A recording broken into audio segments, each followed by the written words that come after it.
Hi friends, welcome to Aathmika Kitchenette. நாம இன்னைக்கு வீட்லயே பாசுந்தி எப்படி ஈஸியா ரெடி பண்ணலாம் அப்படிங்கறத இந்த வீடியோல பார்க்க போறோம். வாங்க வீடியோக்குள்ள போலாம். இப்போ இதுக்கு நான் 1/2 லிட்டர் அளவுக்கு பால் எடுத்து வச்சிருக்கேன். உங்களோட இனிப்புக்கு தகுந்த அளவுக்கு நீங்க ஜீனி எடுத்துக்கங்க. 10 பிஸ்தா பருப்பு இது மாதிரி நான் ஸ்கிராப் பண்ணி எடுத்துக்கிறேன்.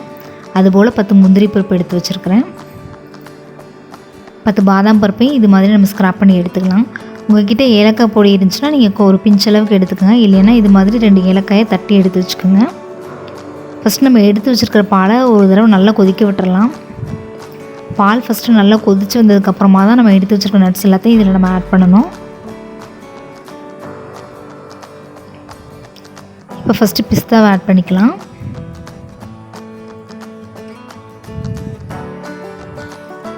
பாதாமையும் சேர்த்துருங்க. அடுத்து நம்ம எடுத்து வச்சிருக்கிற முந்திரி பருப்பையும் சேர்த்துடலாம்.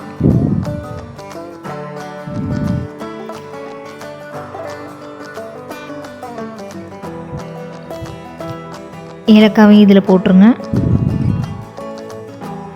ஜீனி வந்து நீங்கள் வற்றினதுக்கப்புறம் போட்டுக்கலான்னு போடாதீங்க, இதிலேயே நீங்கள் ஆட் பண்ணிடுங்க. அப்போ தான் இது எல்லாமே ஒன்றோட ஒன்று நல்லா மிக்ஸ் ஆகும். நல்லா வற்றி வரும்போது பார்த்தீங்கன்னா நல்லா சாப்பிட்றதுக்கு டேஸ்ட்டாக இருக்கும். இப்போ ஸ்பூன் விட்டு நம்ம நல்லா கலக்கி விட்டுக்கலாம்.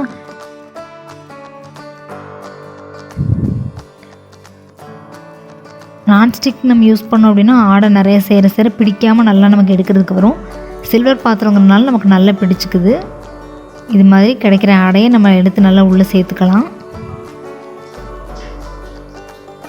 நம்ம ஊற்றின பால் நல்லா சுண்டி பாதி அளவுக்கு வந்துடணும். அப்போ தான் ஹாட் ட்ரிங்க் சூப்பராக இருக்கும்.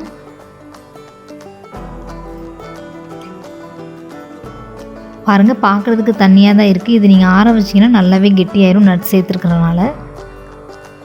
இப்போ இது நீங்கள் ஃப்ரிட்ஜில் வச்சு சாப்பிட்ணுன்னு ஆசைப்பட்டீங்கன்னா ஒரு 2 to 3 ஹார்ஸ் ஃப்ரீசரில் வச்சு எடுத்துக்கலாம். ஃபஸ்ட்டு இது நல்லா கம்ப்ளீட்டாக ஆறணும். ஆறுனதுக்கப்புறம் தான் அந்த ப்ராசஸ் நம்ம பண்ணணும். ஹாட்டாக வேணும்னா நீங்கள் இது இப்படியே சாப்பிட்லாம். இப்போ நம்மளோட பாசுந்தியை நம்ம வந்து வேறு பவுலுக்கு ட்ரான்ஸ்ஃபர் பண்ணிடலாம். அது மேலே கொஞ்சமாக பாதாம் பருப்பு சேர்த்துக்குங்க. இப்போ இதை நம்ம ஃப்ரீசரில் வச்சு எடுத்துடலாம்.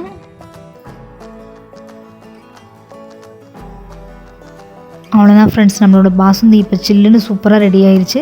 நீங்களும் உங்கள் வீட்டில் இதை ட்ரை பண்ணி பாருங்கள். இது வரைக்கும் நம்மளோட சேனலை சப்ஸ்கிரைப் பண்ணாதவங்க சப்ஸ்கிரைப் பண்ணுங்கள். தேங்க்யூ ஃபார் வாட்சிங்.